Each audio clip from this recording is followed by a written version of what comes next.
If your e-file has been rejected while using H&R Block, it can be frustrating. However, following these steps can help you resolve the issue quickly.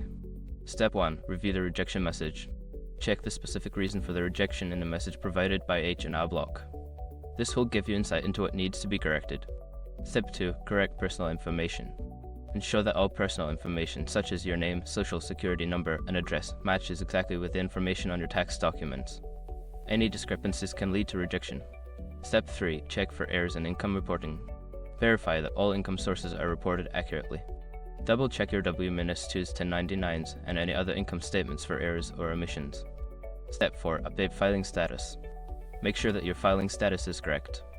If your situation has changed, e.g., marriage, divorce, ensure that your filing status reflects that change.